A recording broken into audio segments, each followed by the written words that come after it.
A plethora of options hit theaters this weekend, and I've got reviews for several of them right now.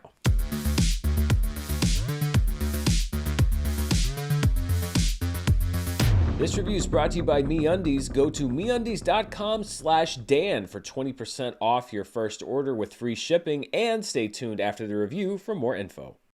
Hello everybody, I'm Dan Murrell here with my review of a few different movies. Some of them are just getting into the marketplace this weekend. Some of them are expanding into wide release, one in particular that we'll talk about. But let's start with the big wide release this weekend, which is DC League of Super Pets. It's the newest film from the Warner Animation Group. Not a direct tie-in to the DC Extended Universe, but in a world of multiverses, isn't everything kind of connected in its own way? The movie's from directors Jared Stern and Sam Levine, although not the Sam Levine that I have played many times in the Movie Trivia Schmodown. The script comes from Stern and John Whittington. They are both two writers of the Lego Batman movie, and it's a good thing that this isn't a shared universe with the DCEU, at least not that we know of, because there is already some crossover, because Dwayne Johnson, aka The Rock, who is playing Black Adam later this year in a live-action movie, is voicing Krypto the Superdog in this animated film. Superman in this movie is voiced by John Krasinski, but when his attentions are being taken away by Lois Lane,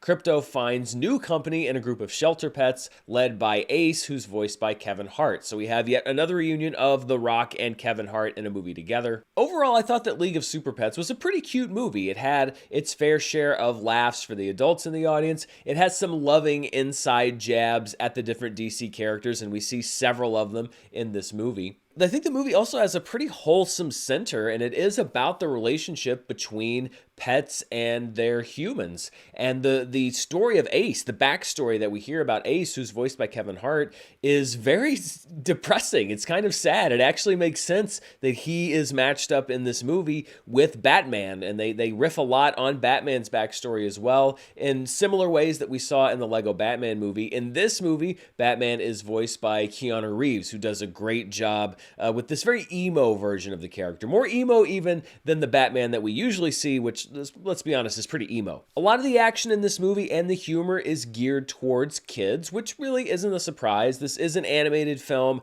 that is not intended to skew quite as adult as the Lego Batman movie or the Lego movie. I think that kids are going to enjoy it because it is a lot of action, and yes, there's a lot of kid-based humor that you just have to kind of resign yourself to the fact that this is for kids. But at the same time, I think if you're gonna take your kids or your nieces or nephews, little brothers and sisters, whatever, to see this movie, you're gonna come out of it having an enjoyable time yourself. And I think this is a great example of a movie that is made with a target audience of children in mind, but that can also entertain adults, particularly adults who like the DC universe, who like all these different heroes. The movie is really rich in comic book lore and superhero lore, so it's not necessarily something that I would pick to, go see with the boys, but it's definitely something that I enjoyed and something that I would watch again, particularly on HBO Max, which is where I'm sure this is probably going to end up before too long.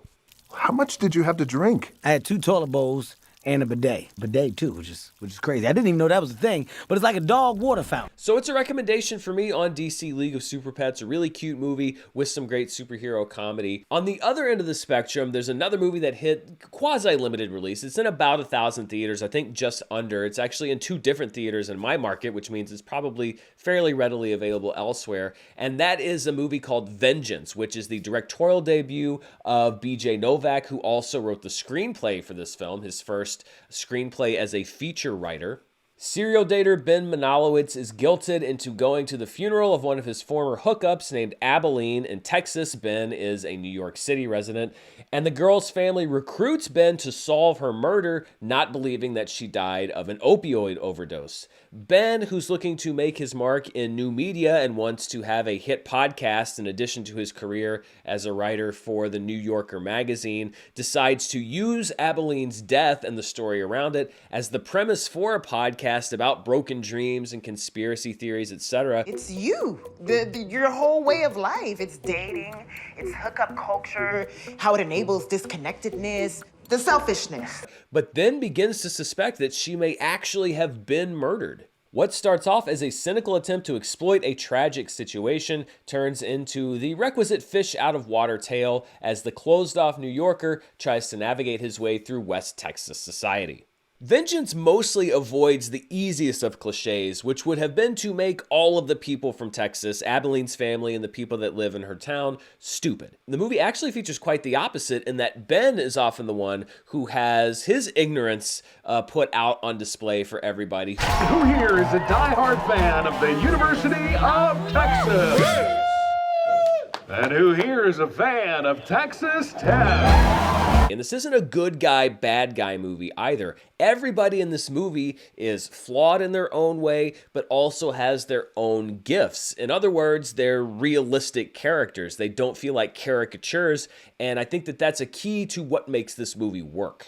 I've lived in big metropolitan areas. I now live in what is kind of derisively referred to as a flyover state. So I've had my toe in a little bit of all of the cultures that are featured in this movie, and I did find a lot of truth. Sort of bridging this divide is Ashton Kutcher, of all people, who plays a music producer, and Kutcher's part in particular is exceptionally well written, and he does a great job with it. This is a character who has also lived in big society and has gone back to West Texas to be a music producer to help people realize their dreams, and he brings a lot of the insight that the script has to offer as far as chasing your dreams, the false narrative of trying to find yourself through somebody else's story, and he really is able to cut Ben to the quick and expose who he really is and what his real motivations are. These playlists, it's like the dating app for music. You're not hearing other people's voices. You're just hearing your voice get played back at you.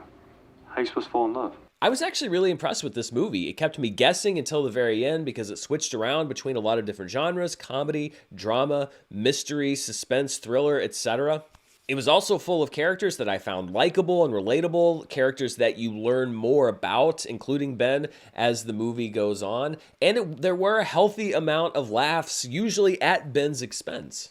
While it's different in many ways, I think that Vengeance is very similar to movies that I've also enjoyed, like Ingrid Goes West, and even in a weird way, Jordan Peele's Nope, in that it has a take on society, how we see each other through society, how we see each other through the media, and the fundamental ways that how we interact with each other have changed just in the last few decades, but it doesn't feel trite. It doesn't feel like it's going over ground that we've done before, because it is very character-centric. It's based in these characters, and you start with this guy who is cynical, who does look down on this town, on these people in West Texas, and who learns a lot of things through the process of this movie that, again, like I said, I find a lot of truth in. The idea that, you know, on the surface, yes, people might live simple lives. They may live in a part of the country that you don't think is very interesting or that you don't think has a lot to offer, and yet there's so much inside of that life that is enriching and fulfilling, and also full of people that are very aware of their situation and have accepted it, have learned to thrive in it, have learned to find the beauty and the truth in it. There is really a lot going on with this movie. And one thing that I really liked is the fact that it is very unambiguously pro-Whataburger, which I've got my Whataburger shirt on today. If you've been to Texas, you know that Whataburger is a way of life. I have to go to Texas often to go to see movies that aren't here in the local market. It's the nearest big market to me. And almost every time that I drive through Texas, I stop at Whataburger because there really is something special about that fast food restaurant. There's a McDonald's, a Burger King, a Sonic, and a Whataburger all lined up. Which one do you go to? Whataburger! Right. Why? Because it's right there! Yes! So again, that's a recommendation for me on Vengeance. If you like mystery, if you like comedy, if you like drama, I think you're going to find stuff to like in the movie. I don't know how long it's going to be in quasi-wide release. Like I said, just under 1,000 theaters. From the box office returns that came in, it's not doing fantastically well this week. But because this is a Focus feature, which is tied into Universal, it's a good bet that if you have Peacock, it's going to be on Peacock probably within a month or 6 weeks, depending on how long they decide to keep the theatrical window open. I think it's very much worth your time. If you can't find it in a theater, you'll probably be able to find it on streaming soon.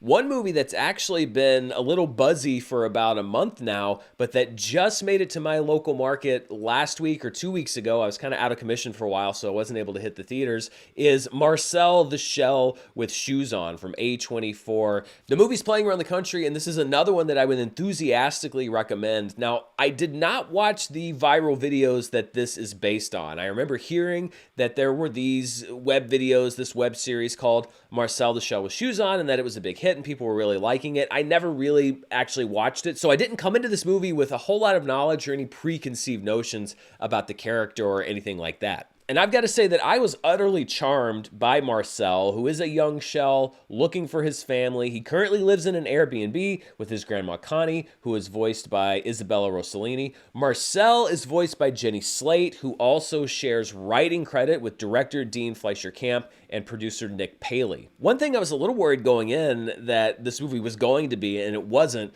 I thought just from the concept and a little bit of what I'd seen of it, that it was in danger of becoming twee. And what I mean by twee is like, imagine like a sugary, sweet Wes Anderson movie starring teenage Michael Cera. That just kind of cutesy, almost trying too hard to be cute kind of thing.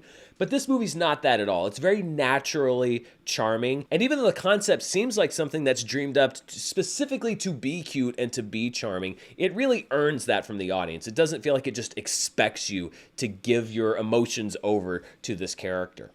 I think it's also proof that you can make a compelling movie about anything. A dog, a shell, a rock. All you have to do is write a story that people can relate to. For anybody that's like, oh, I'm not going to go see a movie about a shell. How could I like that movie? It really, even though it is about, yes, a stop motion shell with one eye and little tennis shoes on, it's such a great look and insight into human nature and emotions and the importance of family and identity and all of these different things. And yet it's also a very cute movie about a talking shell. Peace. Yeah, obviously peace. What a weird thing to try to test to see if someone else is into. Like, of course I'm into peace. No, war. Actually, I sign all my personal letters. War.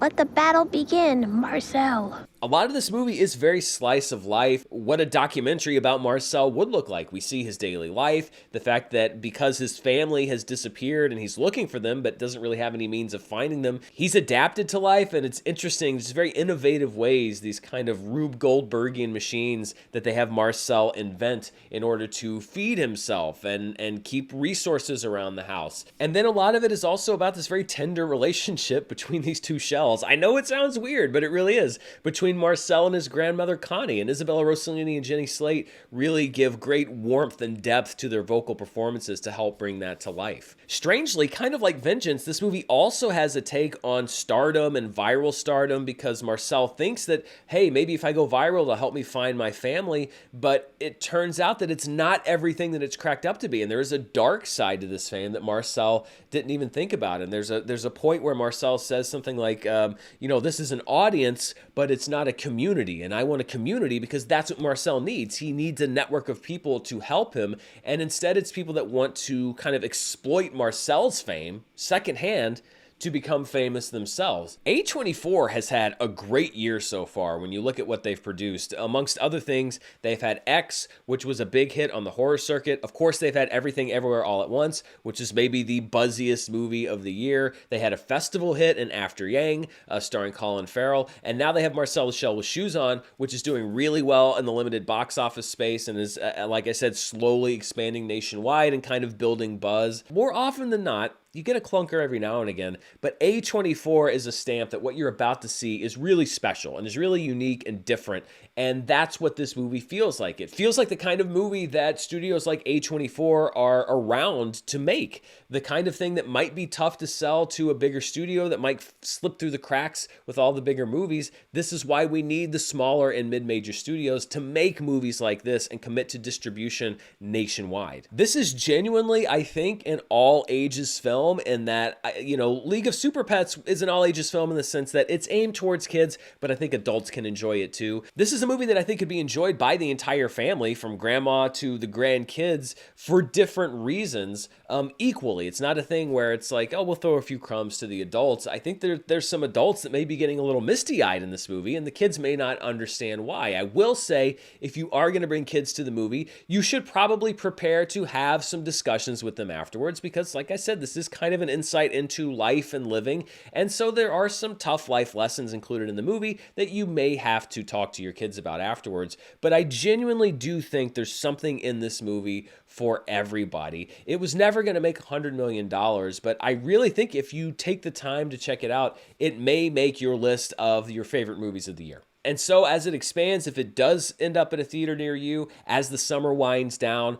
This is probably my biggest recommendation of the three so far. It's really, really, really worth your time, and I think you'll enjoy it as well. So there you go, 3 recommendations for varying reasons of 3 movies that are currently in theaters, at least in part, nationwide. DC League of Super Pets, Vengeance, and Marcel the Shell with Shoes On.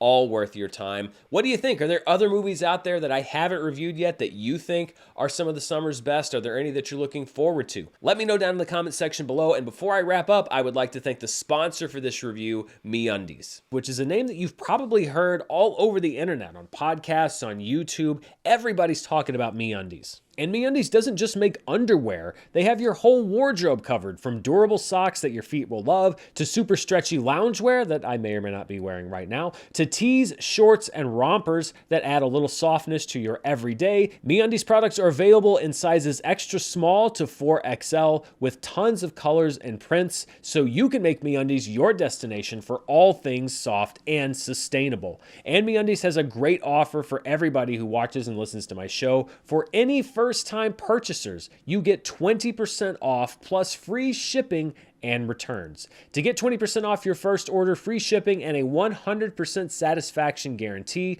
go to MeUndies.com/Dan. That's MeUndies.com/Dan, D-A-N, and put your order in today. That's MeUndies.com/Dan to get your order in today. Thanks so much to MeUndies for sponsoring this review, and thank you for watching it. I'll be back very soon with the latest movie news, box office, and reviews. Until then, stay safe, and I'll see you next time. Bye.